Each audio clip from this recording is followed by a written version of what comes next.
संस्कृति का संवर्धन करना, पद की प्रतिष्ठा के प्रभाव पड़ने से बाह्य जगत की रोटियों की इज्जत की व्यवस्था बहुत अच्छी हो सकती है, लेकिन अंतर मन की प्रसन्नता तो परमात्मा की भक्ति से ही हो सकती है। बंगला, गाड़ी, मकान, पत्नी, पति, परिवार, ये तो प्रसन्नता रखते ही है, लेकिन यदि वास्तविक प्रसन्नता कही जाए वो भगवान की भक्ति में ही मिलती है। तो आपने जिस पद पर रहकर के सनातन संस्कृति के कार्य को प्रारंभ किया, प्रत्येक व्यक्ति का ये दायित्व है सनातनीय संस्कृति का आचार विचार व्यवहार अपने जीवन में उतारने का। दूसरी बात, ऐसी कोई सीमा या ऐसी कोई मर्यादा नहीं है कि पढ़े लिखे लोग भक्ति ना करें, बल्कि हमें लगता है कि जो पढ़ लिख लें उन्हें ज्यादा भक्ति करनी चाहिए। परंतु ज्ञान की खुजली बड़ी खराब होती है, जिससे थोड़ा भी ज्ञान हो जाता वो विचित्र तरीके से व्यवहार करने लगता। और ज्ञानियों को समझाना सरल है, अज्ञानी को समझाना सरल है, लेकिन जो ज्ञानी है नहीं, अज्ञानी अपने आप को मानता नहीं, उसे समझाना बड़ा कठिन है।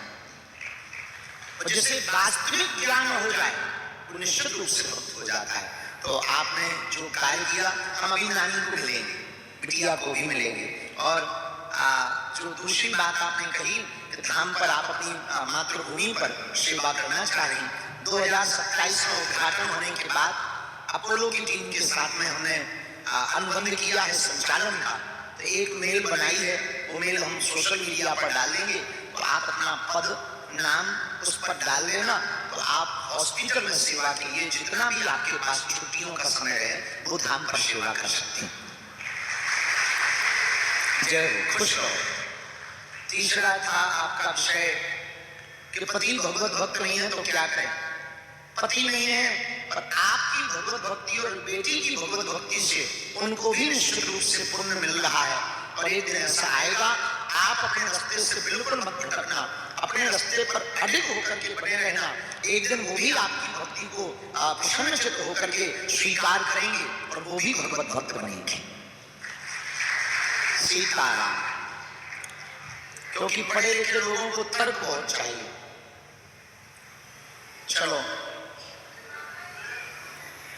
मैं, मेरे परिवार, मेरे पुत्र पुत्री और पति और सभी लोग सीताराम जी की शरणागति और भक्ति कैसे प्राप्त करेंगे, बस यही एक आनंद है। बहुत सुंदर बात, बहुत सुंदर बात की, बहुत अच्छा। सुनो, भक्ति की कामना चाहते हैं, बस सीताराम जी का दर्शन चाहते हैं बस।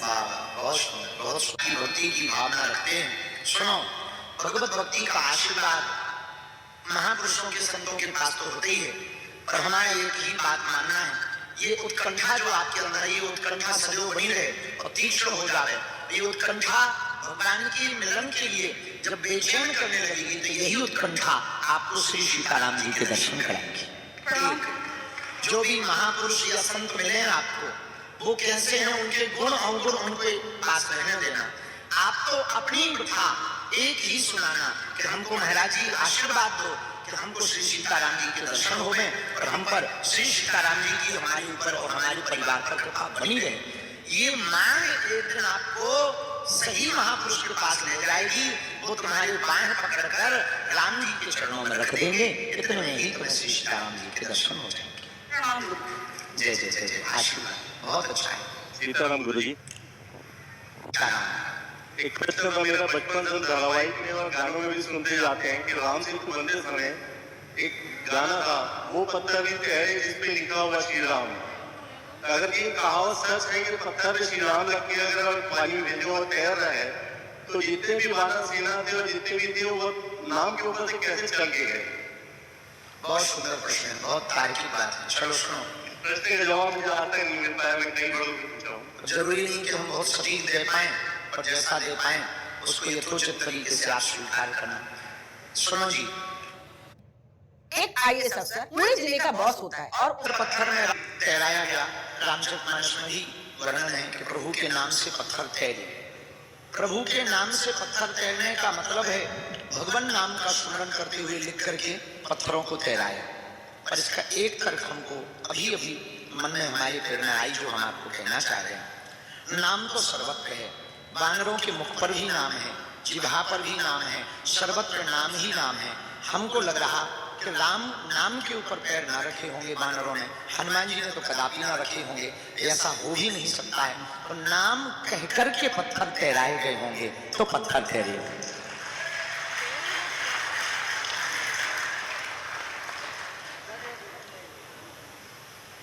सुनने समझ आ गई बात?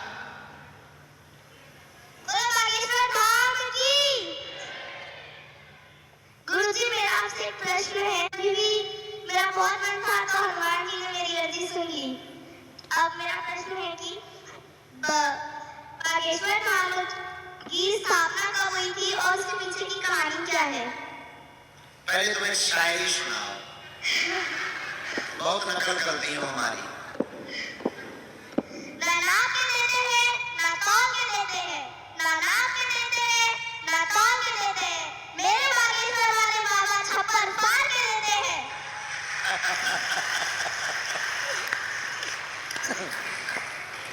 सुनो, पूज्य श्री की थी उत्तराखंड के बागेश्वर जिले में जो बागनाथ मंदिर है, वहां पर जो महादेव विराजमान है, उन्हीं के जैसे स्वरूप के महादेव, उन्हीं की जैसी तीक्ष्णता, उसी काल के बागनाथ मंदिर जो उत्तराखंड का है, उसी समय के बाद की समकक्ष की स्थापना बागेश्वर धाम की मानी जाती है।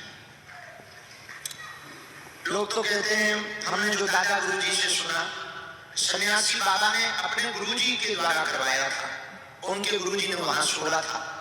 बहुत लगभग हमारी दरबार की पीढ़ी हो गई 3, राम 2 3, 6वीं 7वीं पीढ़ी पुरानी बात है, 7 पीढ़ी हो गई है, उसके पुराने की बात है ये। 7 पीढ़ी में यदि 70-80 साल ही, 8 पंचे 40, 300-400 साल पुरानी बात हो गई है, तब की स्थापना है ये बागेश्वर धाम मंदिर की। 322-23 साल तो सन्यासी बाबा को हो गए, 23 साल, 323 साल हो गए हैं सन्यासी बाबा को जीवंत समाधि लिए हुए। तो गड़ा गांव पहले गढ़ था, 7 गांव के राजाओं का एक मुखिया वहां बैठता था, इसलिए उसको गढ़ कहते थे। अब ध्वंस होकर बाद में उसका नाम गड़ा हो गया। गढ़ था, वहां के जो गौड़ राजा थे, वहां के गौड़ राजा के कुल पुरोहित श्री सन्यासी बाबा थे, शुक्ल वंशीय सरयूपाली ब्राह्मण। गोरखपुर के पास मामखोर नामक गांव से चलकर घर में आए थे, गड़ा में, जहां आज वर्तमान में गड़ा कहा है, वहां चलकर आए थे। उस राजा ने, जो गौड़ राजा था, उसने तलवार की धार देखने के लिए गाय को काट दिया था। उससे रुष्ट होकर के सन्यासी बाबा ने प्रण लिया था कि जब तक इस राजा का विनाश नहीं हो जाएगा, तब तक हम अन्न जल ग्रहण नहीं करेंगे, तो तब करेंगे हनुमान जी का। उसके बाद में पूरा राजा का राज्य साम्राज्य सब बर्बाद हो गया।